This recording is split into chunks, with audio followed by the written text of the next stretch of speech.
You aren't lazy. You're just too smart for your own good. In fact, your high-performance brain is currently running a simulation where every possible outcome of your work is being analyzed, scrutinized, and critiqued before you've even typed the first word. You're sitting there, staring at a blank screen or a cluttered desk, and you feel that heavy, paralyzing weight in your chest. But it's not because you lack the hardware to do the job. It's because your software is too sophisticated. You've built an internal world where the stakes are so high that your nervous system has flagged your own goals as a security threat.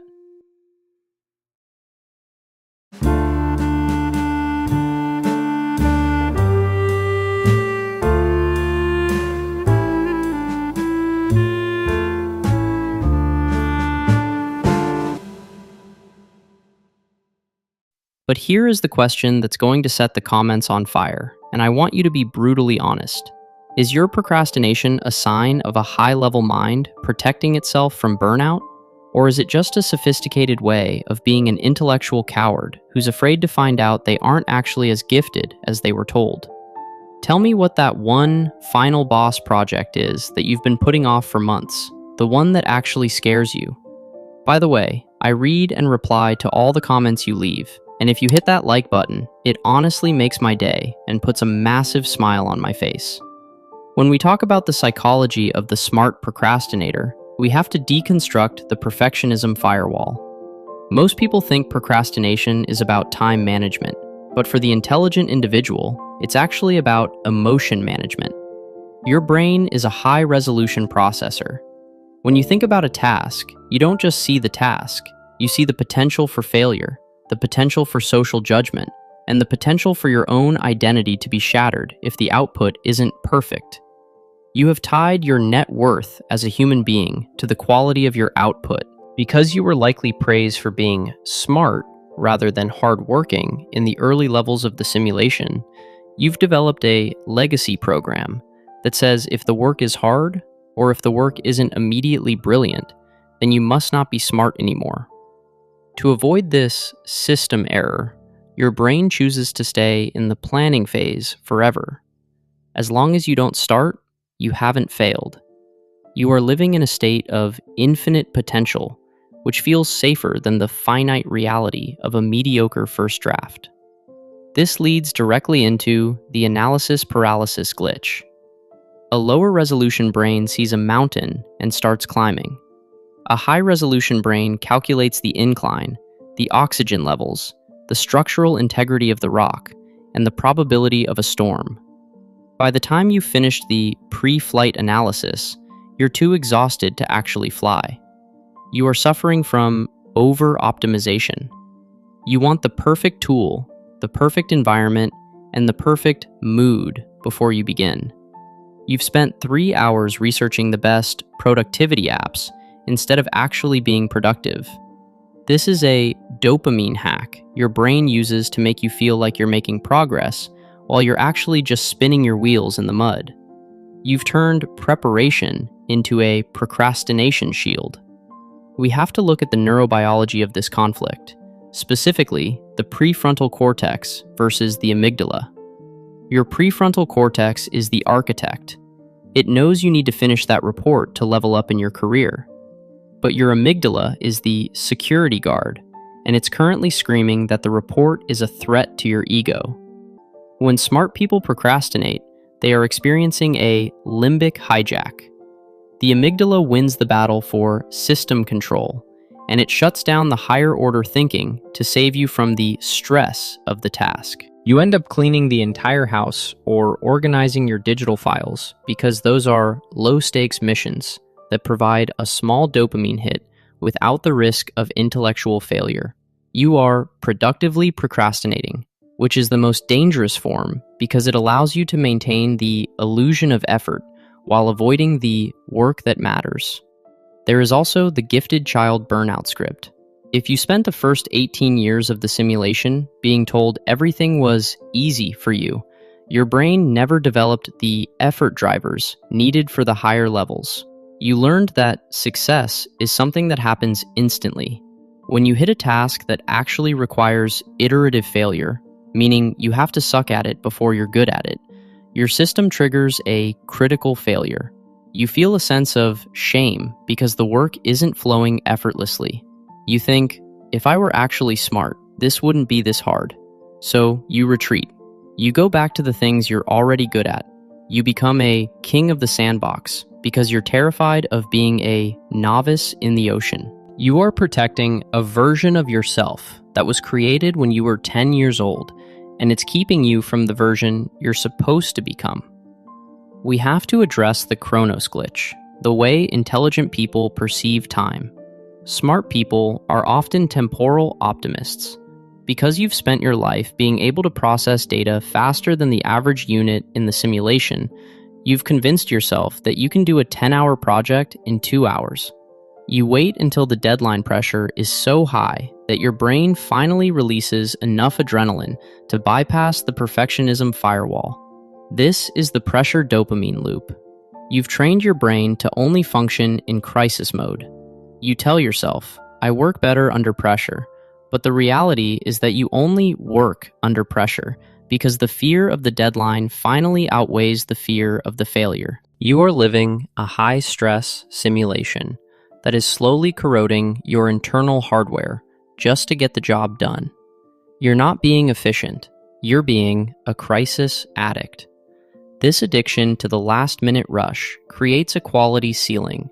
You know that if you had started 2 weeks ago, the work would have been deeper, more nuanced, and more sovereign. But by waiting until the last second, you give yourself a built-in excuse. If the work isn't great, you can say, well, I only did it in 3 hours. It's a defense mechanism for your ego. You'd rather be brilliant but lazy than hardworking and average. You are literally sabotaging your own output to protect your self-image. But the simulation doesn't care about your potential. It only cares about your execution.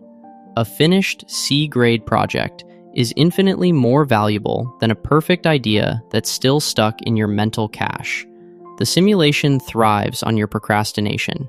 As long as you are planning, you aren't competing. As long as you are researching, you aren't innovating. The market wants you to stay in the consumer loop, buying the books, the courses, and the tools, rather than entering the creator loop. To break out, you have to perform a system reset on your definition of success. You have to learn to value the mess. You have to realize that the first version of any great work is supposed to be a logic error. It's supposed to be glitchy. The intelligence isn't in the first draft. The intelligence is in the iteration. If you're too smart to start, you're actually too stupid to succeed. You need to implement the 5-minute hotwire. Your brain is terrified of the total task, so you have to trick the security guard, the amygdala. Tell your system, we aren't doing the whole project. We are just going to open the file and write for 5 minutes.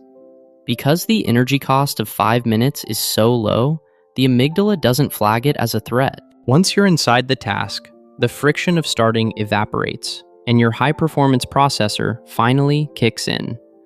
The hardest part of the simulation isn't the work, it's the initialization sequence. Once the code is running, you'll find that the flow state you've been chasing was waiting for you the whole time. It was just hidden behind the wall of fear. We also have to talk about the social simulation of procrastination.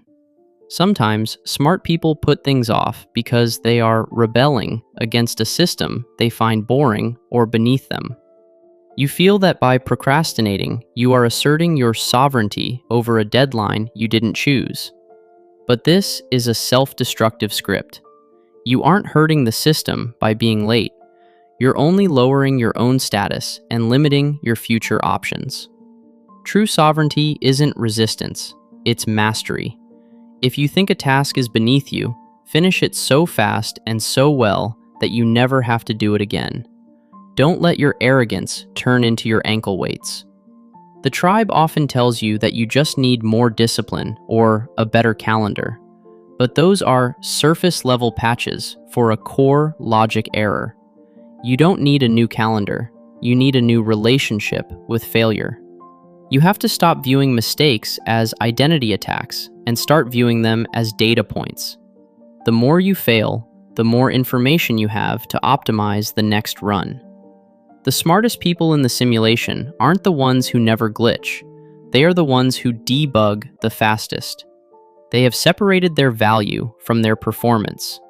They know that even if the project crashes, the architect remains intact. There is also the dopamine deficit glitch.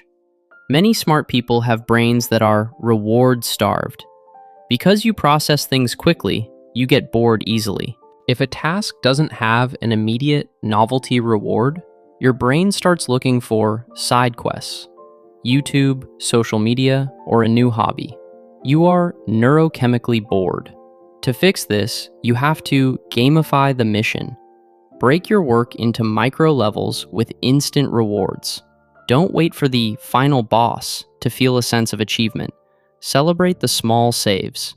You have to feed the dopamine monster in your head with small wins so it doesn't go looking for digital junk food to fill the void. If you're the smart procrastinator watching this, I want you to look at your save file. How many unfinished worlds are sitting there? How many brilliant ideas are gathering dust because you were afraid they wouldn't be perfect? You are a high-performance engine that is idling in the driveway because you're afraid of a scratch on the paint. But an engine is meant to run, and a car is meant to move. You have to accept that movement involves risk.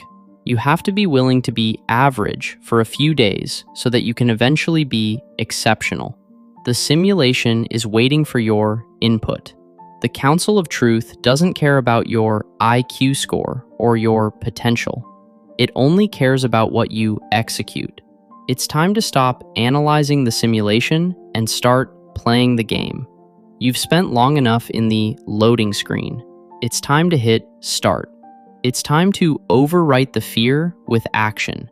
Because the only thing worse than failing is the ghost of the person you could have been if you had just clicked the button. Sovereignty begins when you stop being a slave to your own intellect. You are the pilot, not the processor. Take control of the controls. Lower the resolution of your expectations and raise the frequency of your efforts. The world doesn't need another smart person who is too good to begin. It needs architects who are brave enough to build. So, close this video. Don't watch another one. Don't research how to stop procrastinating for another hour.